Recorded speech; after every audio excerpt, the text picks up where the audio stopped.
Agri's Design. GUI being fucked over every day, over and over again, and deal with every single day. Played hundreds for 2 years non-staked. Oof, 2 years non-staked is tough. So my respect to you, Agrians, for that, because that is a tough old time. Never regret quitting and doing something else with Cash on. Yeah, perfect. I think a lot of people, we talked about as a stable actually a while back, which was like, what's your post-poker plans? Because a lot of guys don't have a post-poker plan, and yeah, if your goal is, I'm going to play poker for the rest of my life, that's a difficult one, because it depends on how, let's say, financially secure you are, but pensions aren't great with PokerStars or Party Poker, so you've got to make sure you're hopefully investing for the future as well. So fair play, Fagroons, for getting out, and I hope your business building has been a success subsequently.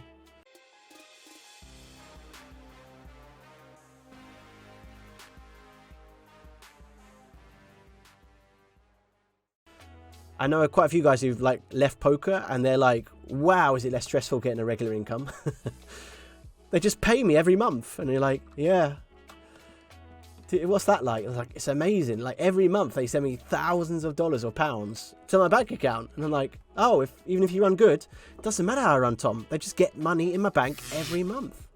And for a lot of guys who, especially at the lowest stakes, when you're trying to really grind hard, and it's like mad, you know.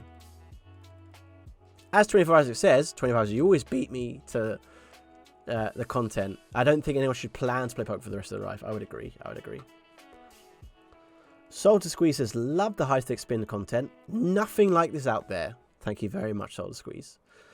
Question, what poker format would you say is the best way to make 3 to 4k monthly? I would be biased and say spins. If you're playing $50 spins and you play 150 hours or something like that a month, that will be a nice balance between the two. You would need to study a decent amount, but what I would say is, if you imagine you have a spectrum of people, right? And so some people, in a nice way, won't ever be at the top end of poker. You know what I mean? It's just certain skills you acquire, they may not have it, right? There's a certain attitude or it's like being a footballer, right? Like, we can't all be professional footballers. But what I would say is, like, you can teach, I would say, probably 90% of the population. So apart from maybe the 10% no-hopers, bless them. But you could teach probably 90%, and probably none of them are watching the stream. So let's ignore the 10% who aren't here. 90% of the people, or 80% of the people, or however many percent of the people, is my random guess, I think you can get to a level where they can follow quite a systematic kind of plan, if you like, of doesn't require too much overthinking. It's just a kind of, you can give a lot of coaching and say to people, don't think too much, just do X against in this spot, Y in this spot, Z in this spot. And at the 20s or 50s, that will still yield, I think, a decent return. And I would say for those guys, and if you play, 150 hours a month or something, you're looking at maybe $30 an hour. You're looking at maybe 4.5k a month or something like that. I think that's very, very realistic assumptions to take. And just playing 2 or 3 tables. Yeah, I would say that's what I would suggest. Thank you very much for the compliments, Soul to Squeeze, and I hope that helps. Kukurikak, do you have any plans on GG? Not right now, no. I think they're exploring it, but Party Poker seems to be higher EV for the guys right now. Lawrence says about Fontaine, he's a teacher in a Spanish school, he plays a lot, and he's very humble. That's nice to hear. I think there's a picture of him from which the Team 65 website never got updated, and he was snowboarding or skiing or something, and he looked like a nice fella from his snowboard, so that was nice. Olcho says, hey Tomo, from which stake would you recommend being staked? Depends a little bit on, of course, on your bankroll, but for me personally, I would honestly probably want to get staked anything, I mean, hundreds plus for sure. I would never play 250s plus without staking. I could play hundreds reg speeds, but playing ultras, by the way, so if you play ultras, I would say go anything 50s plus. So like if you play 50s ultras, get staked. If you play reg speeds and you have good win rates, you can maybe do it yourself at the hundreds. I would still recommend getting staked at hundreds, and maybe 50s reg speeds would be the max. So 20s ultras or 50s reg speeds would be my suggestion of the highest games you should play without staking. Wow, have we forgotten a lot of caches? Probably, haven't we? But something like that. Probably 150,000, isn't it? So let's call the King Queen and hopefully run into King Jack off. Agrin says I'm from full tilt jackpot sit and go butter times, and the start of spins and stars, those times are gone. There's a, I mean, I remember when spins first started coming out, they were just insane. Like the first few days, it was just like people just jam. It was plus EV to just open jam your value hands, because so much of the population was just like, yeah, just pile it in with 10 for off or whatever. So it was that. But yeah. VR's asking a question not for me, but fair enough. Ultras is loving the stream as always. Thank you very much. Slayer says, I hear I suck at poker. Sad. Slayer, I mean, well, we all suck apparently, because we're all rake back grinders. So, yeah. You, me, and every 500 reg sucks, because we're not winning pre-rake back. I think it's was the conclusion that they came to. So it's not personal. It's everybody apparently. I gave you a rigorous defend. You have to watch your back. I was very nice to everybody. Let's defend King 10 off. The two sucky players in the pot here, both losers. Starting with a check with a backdoor flush draw and a gut shot. Min bet. Cool. Queen of diamonds on the turn. Check, shove, cool. We're up against 9-7 of diamonds. Oh, that's a shame. 10 of diamonds reroll. No, I don't know what's happening. Should we donk? Should we donk? Should we donk? No, I think I will donk. So we'll just donk small. Win if we Slayers, let's say, see bet some air. So there is some sort of Queen 7 of clubs or whatever. Still some combos there, of course. Also buys us a bit of equity against an ace. I don't think you get raised too often on this turn when we donk here. So helps us against realized equity against the Queen. And then that's play we just go check. Okay, we still get some value against Queen 10 and 10-9 and Queen X of diamonds, stuff like that. So we just check. Obviously, we don't win too often here, but chop it up. Fair enough, fair enough, fair enough. Let's start with a check, I think. It's got some showdown, obviously. Not really a candidate board that would, like, with a heart, maybe we'd more like to bet, but without a heart, I think we'll just like, check. As played, that's close. Just checking, I think.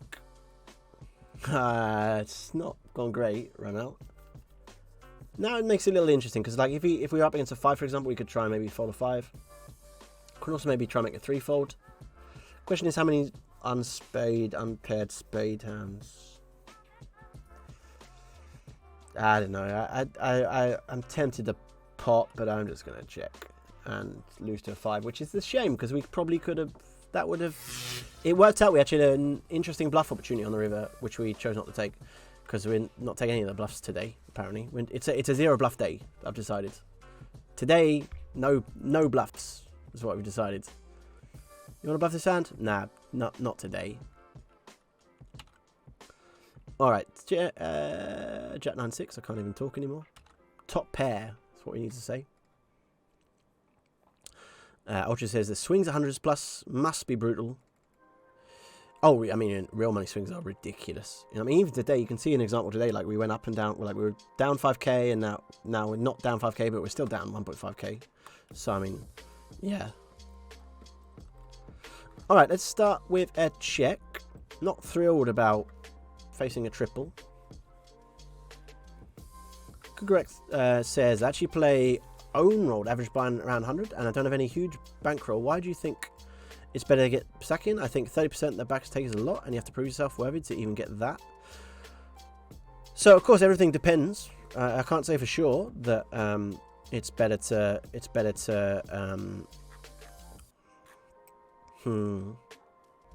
a bit weird. We're gonna jam. We obviously beat sometimes, but if we're beat, we're gonna call anyway, so we're not worried about that. What I want to try and get called by would be like, let's say an ace-high flush draw, a king-high flush draw, something like that. We got very lucky. Very lucky. And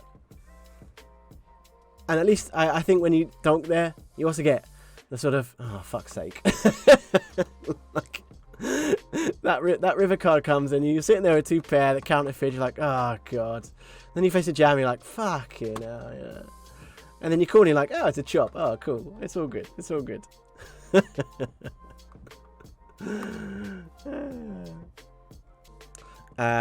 Yeah, so I mean, what I would say is, Cuckoo Rickac, like, obviously there's pros and cons to backing.